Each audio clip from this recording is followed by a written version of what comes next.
The following presentation is a production of Ride the Wave Media. It's the Best Birth Podcast, where we interview experts that elevate you as you prepare your heart and mind to have the best birth. Each episode will interview professionals so you are prepared for pregnancy, birth, and postpartum. Our experts will build your confidence and empower you to trust your intuition throughout your pregnancy. This audio is taken from videos on YouTube. Watch the entire episodes on YouTube at Birth Made Mindful. Welcome to the Best Birth Podcast. Today on our episode, we're here with McKenzie Mott. She is a birth doula and a bereavement doula. She's here with Forget Me Not. McKenzie Mott is a birth, postpartum, and bereavement doula. She started out her journey as a pre-med student getting ready to take the MCAT. Looking for more ways to get her resume looking top-notch to apply to different medical schools, she took a doula training at the University of Utah to be a volunteer doula at their hospitals and delivery unit. Through this volunteer experience, school requirements, and recently getting married, she found herself in the wrong career path. The doula midwife world was it. This was her passion. With her career change in mind, she started her path as a birth doula and switched her credentials around graduating with her bachelor's degree in health promotion and education in 2013. For years, she volunteered with a university hospital and took her own birth doula clients. In 2016, she started midwifery school, just about a week surrounding the birth of her first son. After completing the first semester of midwifery school with a 4.0 GPA, she realized school would have to wait until her children were grown. Postpartum became another passion of hers as she grew in motherhood. Then the birth of her second son, Theo, would be another life-changing event.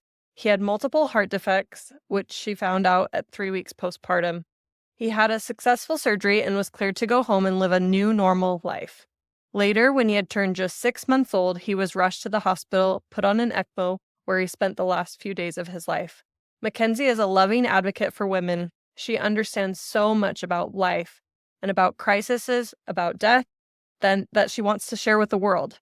Her trials have led her to be more compassionate, more thoughtful, and more careful as a mother, as a doula, and as a friend. Life is never the same, and without quality support, life and truly living can be so much more than you ever thought possible. Wow. Your journey has been beautiful and challenging. Would you mind sharing parts of your story? Sure, yes. Kind of shared kind of an overview of what my story is, but I'll share about Theo for my grief path. So I had my first son in 2016, and he was perfectly healthy and everything. When I had Theo, I was like, okay, well, I'm just not going to do an ultrasound this time for some reason. I just decided not to. And actually, that ended up to be a blessing in disguise because I was able to have a home birth. I was able to keep him home for a few weeks, and he was fine for those few weeks. It was just that his PDA was closing off. And when we found out he had congenital heart defects when he was 3 weeks old, and we rushed him to the hospital, they just realized that his PDA was closing off at that point. So his oxygen levels were first declining at a faster rate, and that he needed to have surgery. So that's when we found that out. So at 3 weeks postpartum, it flipped our world upside down. We had no idea what we should do, where we should go, how we would for doing this, but we were at primaries, and so we're like, they're going to take care of us. And we were there for a few days, and they had his heart surgery scheduled, and I actually canceled his heart surgery because I did not feel comfortable, and it was the weirdest thing because I was like, I don't know why, I just don't feel comfortable with this doctor. And it was okay because later that day after I canceled, this woman came into the hospital, and she's like, someone canceled. My son was able to get in today, and he really needed to get in to get his heart surgery. And so I was like, maybe that's why I canceled. Maybe that's why, because Theo still had time. He didn't have to have it right now. He had the medication to keep his PDA open. And I also had recently found out about Lucille Packard Hospital with 2 main doctors that are there that do his surgery and have done it for 20 plus years. So I was like, I feel way more comfortable trying to get there with a doctor that has done this for 20 years, other than a doctor that has done it 3 or 4 times and succeeded. But I just didn't feel comfortable with that. So we actually got accepted. We almost didn't get accepted to Lucille Packard because of our insurances in Utah mainly. And so we flew to Lucille Packard, same day they accepted us, and we were there for 1.5 weeks or 2. I think it was either 1 or 2 weeks, and then he had his surgery. So they had to schedule out because they had so many. They had like one every single day, at least. And the surgery is 12 to 24 hours. So it was a long surgery. And we were in the NICU for that first few weeks and then had his surgery. And then he had a few setbacks while we were there. He needed to go on like a BiPAP and his lungs weren't performing as well. But then he just cleared up and was able to come home and almost off all of his medications. And there was tons, like I'll have to show like pictures are on my Instagrams and stuff. But there's just medications and beepers and things everywhere. The room was full. So it was amazing that in a few weeks' time, like they can get him off all of those things. And he came home only on like one medication and a feeding tube for a few more weeks because he couldn't have fat in his milk. So I would centrifuge my milk and also give him a fat-free like formula that they had because he would spit up the formula if I didn't mix it with mine. And I had to centrifuge my milk like to get the fat off. This was a lot of work. It was a lot of work, but I did it because like I was pumping and everything and I was getting good milk. I was like, I might as well have him so he can, get chunky and like actually thrive and not just throw up everything. So yeah, he came home, he got off this feeding tube within like 2 weeks and he was pretty much a normal, happy, little baby. We kind of went on some family vacations, like little short ones to a lake and just driving an hour or two away to make sure we were close to the hospital. And we did all of his doctor's appointments and everything. And he did his physical therapy and got cleared on that for his neck and his back. And like, cause he was laying down for so long, he was almost sitting up, just the happiest baby you would ever seen. Like he's smiling and like babbling and kind of kicking balls and just having so much fun. And then August, just a few days before my birthday, we were going to go to our cabin, which is an hour away. And he saw this like goopy eye. So took him to the pediatrician and they fixed that all up. And he was fine and he had the medication. And then on that Friday, when we went to the cabin for my birthday weekend, he just started spitting up that morning, which was very odd. We didn't know why he was spitting up. He hadn't spit up since he'd been off that formula. And so I just didn't really think anything of it because it was just a little spit up. But as we went up to the cabin, he was kind of just acting a little bit more like sickish, and he spit up a few more times. So I took him to bed early with me, and then throughout the night he just kept spitting up closer and closer and more together. So I started getting really worried, and we ended up going to the hospital at 3 a.m. And I left my son, Porter, my first son, with my friends, my sister up at the cabin. And we just drove like as fast as we could down the canyon to primaries, to the ER. And when we got there, they had a whole bunch of doctors on him, just like the first day we got there. I didn't say that in the first day, but 15 to 20 doctors just like right on top, putting him on oxygen, putting him on IVs, putting him on all these things. And we were just like, look, okay, this is bringing us back to that first day where they were so worried and we had no idea. Like, this time we're like, we know why. Except we didn't know why he was having these issues because he was cleared and he was really good. Except for just that pink eye earlier that week.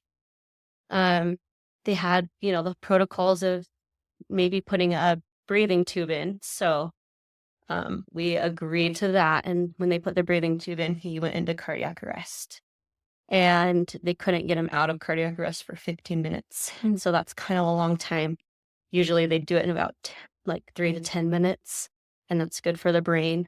But the reason why is they were trying to get ECMO in at the same time as they were doing CPR, and they severed the line up on the top of his neck, so they had to go a little bit lower to put the line in, and it just took longer than they expected. And so we were in the hospital for 5 days. During that 5 days, they were really hopeful. They said, we don't know what his brain is like. We don't know what his organs are like because he's really swollen, but we just want to wait it out because normally, if we wait it out, we can see what happens. And by that fourth day, they were like, it's just not looking good. Like, if he survives through the night and we get him off heparin, then maybe he'll pull out of this. But if we don't, like, get him off the heparin, then his brain will, like, bleed to death. So we were just like, oh, that's not good. So we decided to take him off the heparin, and he made it through the night. So we were just like, okay. We sang to him all night long, and we read books to him, and we kind of took turns taking little naps, me and my husband. And the next morning was my son Porter's birthday, and they came in and told us that his brain function wasn't really there, and that he probably wouldn't survive the day. And I was like, are you kidding me? Can we just do it tomorrow? Like, not, or yesterday, like, not today. It was my son's birthday. But Theo decided that was a special day to share with his brother. So they actually were able to take him off all of his medications around noon. I was able to hold him with my husband in the bed behind me. And we were just kind of cuddling him and watching him. And he was kind of opening his eyes a little bit and closing them. And then at around 3:45 in the afternoon, he looked up at me and he actually opened his eyes. He took a big, deep breath in, and then he just fell into sleep, into dying. It was the most sad and, like, most interesting and heartbreaking but cool moment that I've ever had. I've never had an experience like that. Now that I look back, I'm glad he shares it with his brother, because I feel like it just shows us that maybe it was his time, even though we didn't want it to be. McKenzie, this is such a tender story. Thank you so much for sharing with us. I think you're in a really unique position to be a bereavement doula, and that's something that you had chosen far before the births of your children. And so you were able to help parents in welcoming their children, and then you were able to experience this for yourself and now walk with other families. Tell us a little bit about the moments after and how you were able to take this trial and make it a strength for you and your family. So I started out as a birth doula when I was, in 2012, and bereavement didn't really come up until after Theo died, but I had known about like stillbirth day. I don't know if you guys have heard about stillbirth day, but they have a training about, like, stillbirths and infant deaths for doulas. And I knew about them, but I hadn't really looked into it as much, but I knew, like, the things to do in case, your child did die. But in the moment when he did die, like, I was in that mom brain, that grief brain, where it's really hard to decipher anything. You can't really think, you can't really do. So there's a lot of things that kind of fell through the cracks. And I just wish I would have had a bereavement doula to guide me, to help me and say, like, this is what I did for my child. Like, this is what I, like, recommend.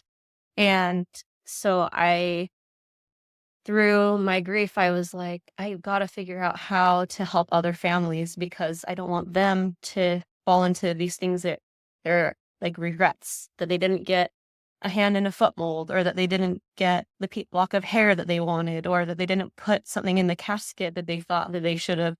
But having all those resources available, so that, I know it's a lot right when they die, because you have only like 5 to 10 days, depending on when you decide to bury them. And you can bury them later, but usually it's quite fast. And so it's hard to plan everything and remember all the things. So I just really wanted that for families. And that's kind of where my experience brought me into being a bereavement doula. And I've just recently actually started it, because in my grief, I wasn't quite ready for it until recently. But what other resources are out there for people who are going through something like this? There's quite a few. It's mostly stuff surrounding, like, death in general, where it's like, oh, your husband died, or your grandpa or your grandma or your, sibling.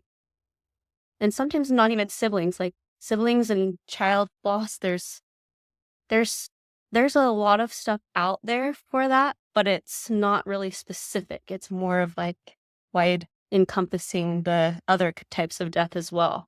But there's Share Parents of Utah, which is infant and child loss, or infant and stillbirths and pregnancy loss. That's what that is. Now there's resources all over the place. And Compassionate Friends helps with all types of different grief, and I think they have groups for different types. And then there's the Sharing Place, which me and my family love. Like, that's for children who have had a grandparent, parent, any death in their family. They need to process that. And then they also have a grief group that same time for for the parents of the kids that are there, so they can process differently, but together in the same hour. And that's really cool because my son has loved it. He's gotten a lot of energy out. They have a volcano room where they can just punch the walls and like kick balls at the walls and hit whatever they want. And it's really nice. And then they also do a bunch of creative activities with the kids to get their grief out and to have them talk about it. So Is that something that's accessible for an extended amount of time? yeah, so that one is accessible for as long as you want, as long as your family needs it, which is really cool. Yeah. And then I have a grief group that I run specifically for heart children. And then I'm also, as soon as the interest comes, I'll have grief groups for different types of chronic illnesses and stuff. So that they can have a specific grief group parents need, because I feel like when you have people surrounding you that have been through the same thing, it's a lot more personal.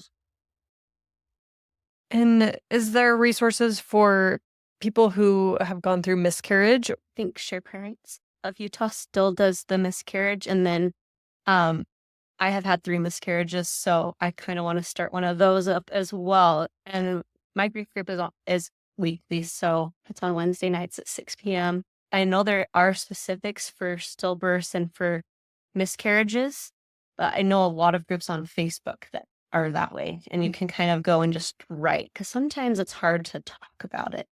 And sometimes those Facebook groups are nice to just write it out. But I really think it's also important to talk to families and people and face to face, even if it's over Zoom. That's where I do it, is over Zoom. Because then you're like, I'm not alone. These are other people and they're real and they're here talking to me. And I think that's really important. That's what I started because I needed it more than I thought the other people needed it. I was like, you know what? I'm going to start this because I need this at this moment. And when people started coming, they were like, yeah, I need this. I really do. I need to have support in person-ish, from face to face with someone that's been through something similar to me. And grief is such a complicated emotion. It doesn't just go away automatically. It's not something that you can bury or set aside. You have to continue walking through it, and having other people who can be there and support you or give you a hug or let you know that they're still walking through it too. For our friends who are experiencing grief, what do you recommend as their response and what they can do to show their support? I know a lot of times we say the wrong things. Oh, yeah. We try to have the right intentions, but what comes out of our mouth is ridiculous, and it's not helpful. And, like, especially if someone says, oh, well, it's been a year. Why are you still, like, why are you? Yeah. Or why aren't you over it? Or some of those questions. And I don't think it's meant to be out of disrespect, but unless you have experienced it, you might not have the same understanding that it's not something that ever goes away. Yeah, it's not something that ever goes away. That's what I would say, is that grief lasts. It will last my whole life. I know it will, because I even want to celebrate all of his birthdays and milestones, even though he's not here with us. That in my Creative Ways to Grieve, which is where you can find me. I have Creative Ways to Grieve on Instagram. And it just goes through so many things that parents can do to creatively grieve their child and have that space to, I don't know, just feel them surrounding their child, surrounding them, feel them with them, because it's hard going out throughout life when you do have other children, or even if you don't, and people keep asking you, oh, how many kids do you have? I get asked that on a daily basis, maybe 5 times a day now, especially because I'm pregnant. I get asked it all the time. So his death comes up 90% of my day. And so I don't think it could ever go away as long as people ask me how many kids I have, or as long as people ask me how my kids are doing. And so for people to think that it would ever go away, I mean, if you just think about your own children or your own grandfather or your own parents, if they died, if you think about it and say, but I just forget them after a year, I don't think after that you would kind of start to realize I probably wouldn't just forget them after a year and move on with my life. It's hard, though, because when you're not in it, you just don't understand it. And I've just had to realize that when you're not in deep grief from the death of a child or someone really close to you, you just don't understand. And I didn't. I know I didn't before I had Theo, because I had a neighbor whose child died. And I was just devastated for the longest time, but I still didn't understand. When my son died, I was like, holy cow, like this is so much different than I had ever expected, because that love doesn't leave. You always love your children, no matter what, even if they're far away. Like, you want to know what they're doing. You want to be with them, even if they move to a different state. Think of that. Like, if your child moved to a different state, would you just forget about them? Like, no, I think when they're older and they move, you'd still be calling them and seeing how they're doing. So that's the same with a child that has died. It's just, you always want to know about them, and you always want to know where they are and what they're doing, but you can't, which is the hardest part about it. And so I would say for the people that want to know how to talk to grieving parents, is that just be gentle and just think about your own children and how you would feel if one of them died today. Like, what would that be like? And that's how you can kind of bring the compassion in, is thinking, what if this child of mine was just gone forever? And then you can come up with better words. I think that's how I would say. There's always not the right words. Like, nobody can say the right words, because some things offend people no matter what you say. Saying something is better than pushing it off and saying nothing at all. You talk about these ways to remember the child, and a lot of them will come naturally, remembering. Are there some legacy projects that you recommend for people who have lost a loved one, or that you've done yourself to help remember Theo? Yeah. So there are so many. Like, I haven't shared a ton on my social media yet, because I really am just like really ready to share it and get it out there in the world, because it's so, so important for parents to feel like they are not alone. And I feel like I'm really going to work hard on getting these out. And my favorites are birthdays and holidays, because they come up every year on the same time with everybody. For Theo's birthday, or for birthdays, I just say, like, what would you do for your kids? What would you do for your kids that are alive? And just think about that. And then if you can't do that, how would you like to remember them? Or what is something that was their favorite thing? Your child's favorite thing. Did they like dinosaurs? Did they like rainbows? Did they like unicorns? Did they have a Winnie the Pooh bear stuffed animal, or any type of other stuffed animal that they really liked? And you can create a birthday around that and do. So what my favorite thing is to do like a service project, because then everybody can come and it's like a party, except you're doing service for something else. So what we do every year for Theo's birthday is we go to the Ronald McDonald House in Primary Children. So there's a family room up there that they serve lunch and dinner. And you can sign up and you can serve lunch or dinner and buy all the supplies, and then you cook it there, and then you hand it out to all the families that are there.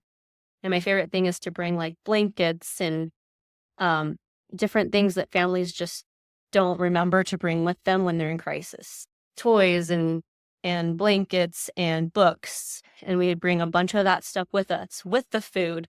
So everybody that comes in knows that it's Theo's birthday. We have it kind of decorated for his birthday. And then they get to take gifts home. Instead of giving a gift to Theo, we give gifts to them. So that's my favorite. But there are so many things like surrounding memorial things that you love about your child. You could have a dinosaur party and just have a party. Like, it's okay. You don't have to have the person there. Or you could take photos with your family and include the little Winnie the Pooh. Or, there's just so many different things. I could talk about it for hours. But and then for holidays like Christmas, and we usually have a stocking up for Theo, and we write letters and put them in the stocking to him.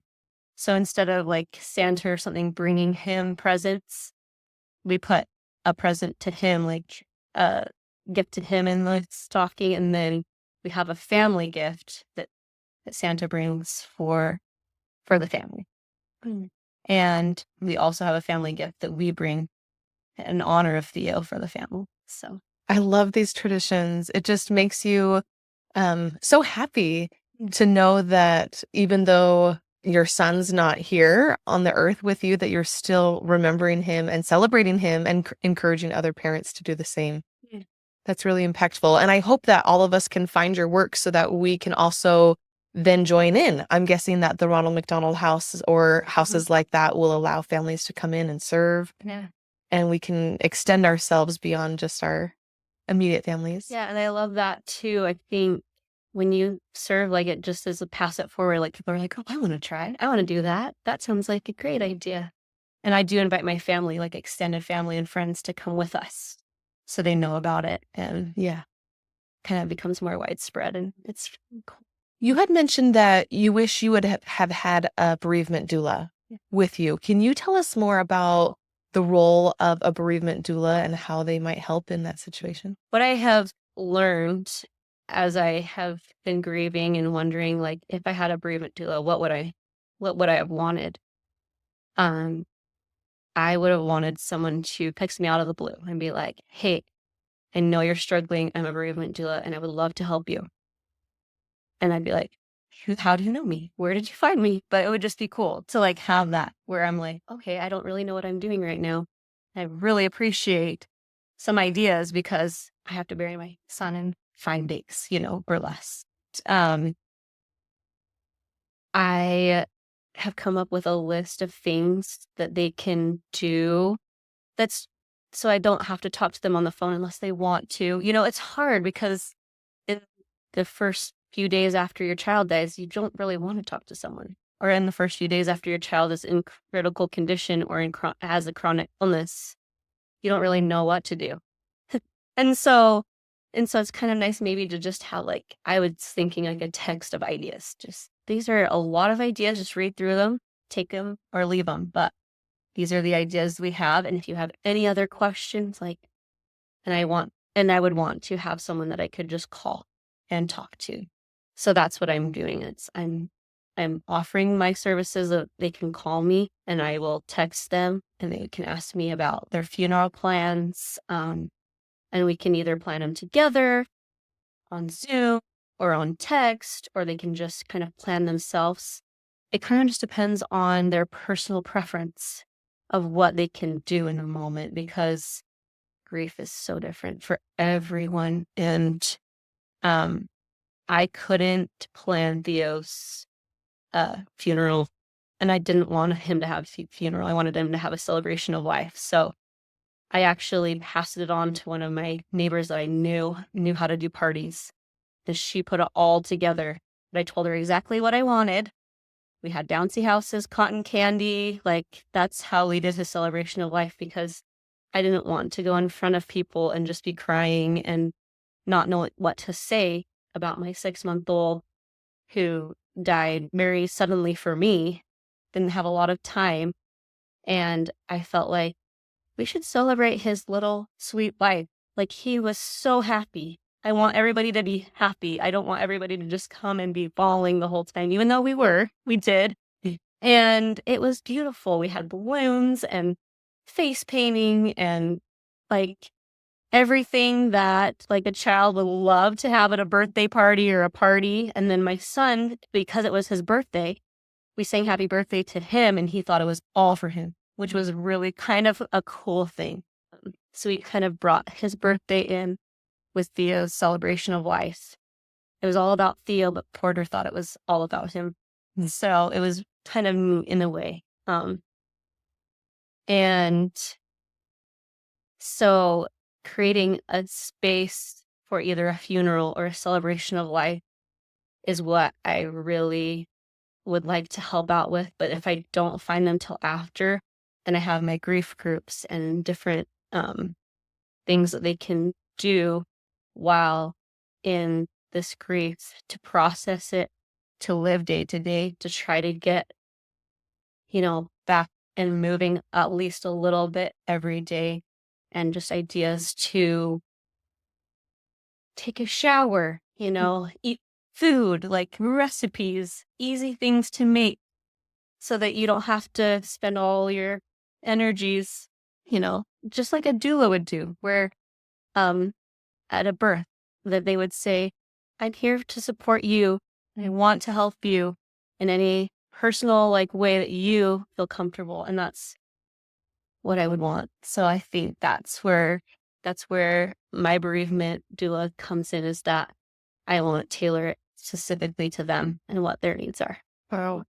I see people go through such hard challenges, and I always see such strength. And many people say, "Oh, I don't feel very strong," but you're making it through life. You're turning bad things into a positive memory. And how do you find that you do that? Is it just a way to cope, or where does that strength come from? I think it's because, honestly, you need to live life. There's a point where you hit and you're like, okay, I can't just lay in bed all day and die. So I need to start living. And how do I want to create a legacy so that Theo will be proud of me? And that's how I go about life, is how can he be proud of me so that when I see him again, that he'll say, you did a great job, Mom, and I'm so glad that you kept my memory alive and that you lived for me and for my siblings and for our family. Because so many people say, oh, I don't know how you're doing it. It's like, neither do we. We don't know how. We just have to. There's no other choice. I either have to live or I have to die. Either way. Wow. Is that the same in choosing to have more children? Because I'm just thinking about women who may be paralyzed by a death and not want to move forward that way. Yeah, I thought I might be paralyzed. The amount of love that I felt for Theo, so I had my first son, Porter, and I loved him. I love him so much. And I still love him. And I'm like, how's my heart going to open up to another child, right? So you think, oh no, how am I going to love my second child as much as I love my first? And when I had him, I was like, oh dear, I don't know if I'm going to love him as much. I hope I do, but I love this kid so much. How's my heart going to open up for this new one? And I just found that my heart opened up so much. And I was so devastated when he had his his heart condition. And I was so devastated, and I was so happy when we got it fixed. And then I was so devastated again when he died. I was like, my heart can open up to that, to my two kids. And it can open up to as many kids as decides to come my way. And if I can be a really good mom, then I'm going to do that for my kids, because they deserve that.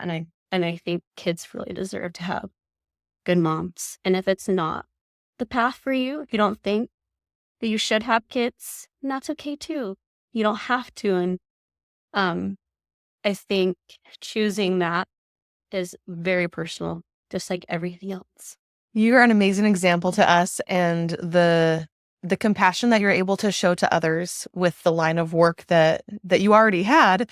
It's such a blessing. Thank you for honoring your calling and just for being out there for us.